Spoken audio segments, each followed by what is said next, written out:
Students, आज हम आपके हिंदी विषय में हिंदी व्याकरण में एकार्थक शब्द करेंगे। ठीक है, उससे पहले आपको जो पर्यायवाची शब्द, विलोम शब्द ये करवाए वो आपने याद कर लिए होंगे। और आज हम करेंगे आपके एकार्थक शब्द। सबसे पहले हम इसकी परिभाषा देख लेते हैं कि एकार्थक शब्द कहते किसे हैं। बहुत से शब्द ऐसे हैं जिनका अर्थ देखने और सुनने में एक सा लगता है, परंतु वे समानार्थी नहीं होते हैं। ध्यान से देखने पर पता चलता है कि उनमें कुछ अंतर भी है। इनके प्रयोग में भूल न हो, इसके लिए इनकी अर्थ भिन्नता को जानना आवश्यक है। यानी कि कुछ ऐसे शब्द हैं जो हमें देखने पर तो समान लगते हैं, यानी एक जैसे ही लगते हैं, लेकिन उनके अर्थ भिन्न भिन्न होते हैं। ठीक है, तो चलिए हम देखते हैं कि ऐसे कौन कौन से शब्द हैं। ठीक है,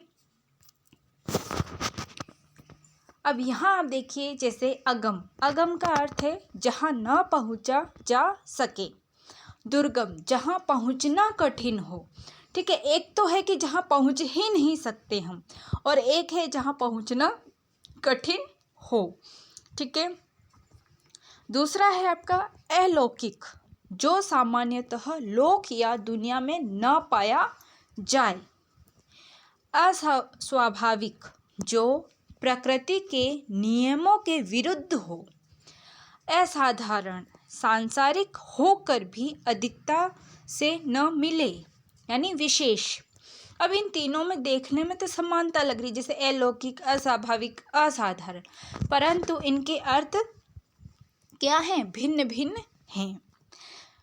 फिर है आपका अनुज। अनुज यानी छोटा भाई। अग्रज, अग्रज यानी बड़ा भाई। भाई छोटे बड़े दोनों के लिए।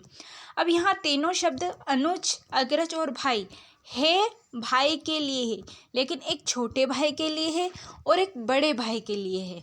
और इसमें भाई कॉमन आ गया, जिसमें चाहे वो छोटा हो बड़ा हो, भाई भाई हम बोल देते कि ये हमारा भाई। अब उसमें ये नहीं स्पष्ट हो रहा है कि वो छोटा है या बड़ा है, लेकिन जब हम लगाते हैं कि अग्रज भाई, तो उसमें हमें क्या पता चल रहा है कि ये हमारा बड़ा भाई है। हमने लगा दिया अनुज, तो उसमें क्या पता चला कि ये हमारा छोटा भाई है। ठीक है, समझ में आ गया आपको यहाँ तक? चलिए आगे देखते हैं। अनुभव। अनुभव यानी व्यवहार या अभ्यास से प्राप्त ज्ञान। अनुभूति, चिंतन या मनन से प्राप्त आंतरिक ज्ञान। यानी एक तो है अनुभव। अनुभव यानी प्रैक्टिकल, जब